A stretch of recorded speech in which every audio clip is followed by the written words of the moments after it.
আসসালামু আলাইকুম সকলকে মাহে রমজানের অগ্রিম শুভেচ্ছা। আর মাত্র একদিন, এরপরে শুরু হবে পবিত্র মাহে রমজান মাস। আর এই মাসে পেঁয়াজের বেরেস্তাটা আমাদের অনেক কাজে লাগে। বেরেস্তাটা কতটা মুচমুচে হয়েছে সেটা নিশ্চয়ই বুঝতে পেরেছেন। আর এরকমভাবে বেরেস্তা তৈরি করে আপনারা বছর জুড়ে সংরক্ষণ করতে পারেন। তো এখন যেহেতু পেঁয়াজের দাম খুবই কম, তাহলে বেরেস্তা কেন তৈরি করে রাখতে পারবেন না? অবশ্যই একটু তৈরি করে রেখে দিবেন। তো আমি এখানে আজকে অনেক পেঁয়াজ কিনেছি, তার থেকে 1.5 কেজি পরিমাণ পেঁয়াজ আমার যে কাজের খালা আছে তাকে বলেছি কুচি করে দিতে। তো সে পেঁয়াজগুলো কুচি করে দিচ্ছে। এখানে দেশি পেঁয়াজ নিলে সব থেকে বেশি ভালো হবে। যেমন আমি নিয়েছি দেশি পেঁয়াজগুলো, ছোট ছোট পেঁয়াজ। কিন্তু যে পেঁয়াজগুলো হচ্ছে বড় বড় দেশের বাইরের পেঁয়াজগুলো, ওই পেঁয়াজগুলোতে পানির পরিমাণ অতিরিক্ত বেশি থাকে, যার কারণে ওই পেঁয়াজগুলো দিয়ে এত ভালো বেরেস্তা হয় না। তো ওই পেঁয়াজগুলো দিয়ে যদি আপনারা বেরেস্তা তৈরি করতে চান, তাহলে সবার প্রথমে যেটা করতে হবে, পেঁয়াজগুলোকে একটু শুকিয়ে নিতে হবে, তারপর বেরেস্তা করতে হবে। এখানে আমি একটা কড়াই বসিয়ে দিয়েছি, আর হচ্ছে চুলার তাপটা রেখেছি মিডিয়াম টু হাই, আর তাতে দিয়ে দিচ্ছি 1 লিটার পরিমাণ ক্যানোলা অয়েল। আমি এখানে ক্যানোলা অয়েল দিচ্ছি, আপনারা চাইলে এখানে সয়াবিন তেলটাও দিতে পারেন। আমি এখানে 1 লিটার পরিমাণ পুরাটাই দিয়ে দিয়েছি, কারণ এই বেরেস্তা ভাজির তেলটা আমার অনেক কাজে লাগে। এই বেরেস্তা ভাজির তেলটা বেরেস্তার মতোই দামি আমার কাছে। এখন এই যে পেঁয়াজের কুচিগুলো আমি দিয়ে দিচ্ছি। পেঁয়াজগুলোকে কিন্তু কুচি করার আগে আমার কাজের যে খালা আছেন উনি ধুয়ে নিয়েছেন, তারপরে পেঁয়াজগুলোকে কুচি করেছেন। কুচি করার পরে কিন্তু কোনোভাবেই পেঁয়াজগুলোকে ধুতে যাবেন না। এখন মিডিয়াম টু হাই হিটে পেঁয়াজগুলোকে ব্রাউন কালার করে ভেজে নেব। আজকে অনেক বেরেস্তা তৈরি করছি, 1.5 কেজি পেঁয়াজের বেরেস্তা অনেক। তো এভাবে বেরেস্তা তৈরি করে কিভাবে সংরক্ষণ করবেন তার সম্পূর্ণটাই আমি বলে দিব। অনবরত নেড়ে চেড়েই কিন্তু পেঁয়াজের বেরেস্তাগুলো আমি তৈরি করে নিয়েছি, কারণ আজকে যেহেতু আমি অনেকটা পেঁয়াজের বেরেস্তা তৈরি করছি, তাই একটু নেড়ে চেড়ে ভালো করেই বেরেস্তাটা তৈরি করতে হবে।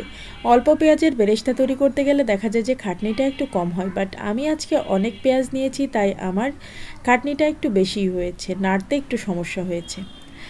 তো এখন দেখেন পেঁয়াজগুলো বেশ নরম হয়ে গিয়েছে। অনেকে আবার পেঁয়াজের বেরেস্তা তৈরি করতে গেলে চিনি দিয়ে থাকেন, আমি কিন্তু একদম চিনি দিব না। বাট এই বেরেস্তাটা আমার কাছে মনে হয় চিনি না দিলেই বেশি ভালো হয়। দেখেন কতটা সুন্দর বেরেস্তার কালার চলে আসছে আস্তে আস্তে।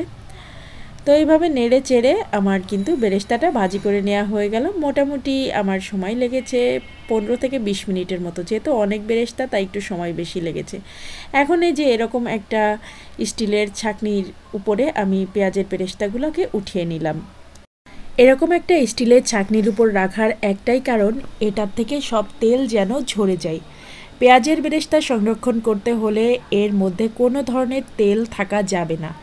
তেলটাকে খুব ভালো মতো নিষ্কাশন করে নিতে হবে। এরপরে আমি দেখেন কি করেছি, অনেকগুলা টিস্যু পেপার একটা প্লেটের উপর বিছিয়ে নিয়েছি। এখানে যতটুকু পরিমাণ তেল আছে সেটাও যেন খুব ভালো মতো এই টিস্যু পেপারটা চুষে নেয়, সেজন্য। তো তেলটাকে সম্পূর্ণভাবে এখান থেকে সরিয়ে ফেলতে হবে।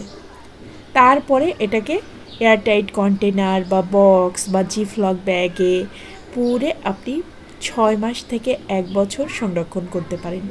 আর এই যে পেঁয়াজ বেরেস্তা ভাজার তেলটা, এটা কিন্তু অনেক কাজে লাগে। যে কোনো ভাজা পোড়া, রোস্ট, পোলাও যে কোনো কিছুতে এই তেলটা এত ভালো ফ্লেভার আনে যা বলে বোঝাতে পারবো না। তাই এই তেলটাও আমার কাছে একেবারে বেরেস্তার মতোই দামি। আর পেঁয়াজের বেরেস্তাটা কতটা মুচমুচে হয়েছে সেটা দেখতেই পাচ্ছেন। ভীষণ মুচমুচা, একেবারে মুচমুচা। এরকম বেরেস্তা মানে খেতেও কিন্তু মজা লাগে। আমার ছোটো মেয়েটা এমনি এমনি খাচ্ছিল। তো এখন হচ্ছে আমি একটা জিপলক ব্যাগে পুরে রেখে দিচ্ছি। এরকম ছোট ছোট কয়েকটা জিপলক ব্যাগে আমি এই পেঁয়াজের বেরেস্তাটা পুরে রেখে দেবো। এটা যদি আমি ডিপে রাখি তাহলে 1 বছর অনায়াসে ইউজ করতে পারবো। আর যদি আমি এটা নর্মাল ফ্রিজে রাখি তাহলেও 6 মাস ইউজ করতে পারবো। তবে আমার অতদিন যাবে না, রমজানেই শেষ হয়ে যাবে। আজকের ভিডিওটা ভালো লাগলে অবশ্যই আমার চ্যানেলটাকে সাবস্ক্রাইব করে দিবেন, পাশে থাকা বেল আইকনে একটা প্রেস করে দিবেন।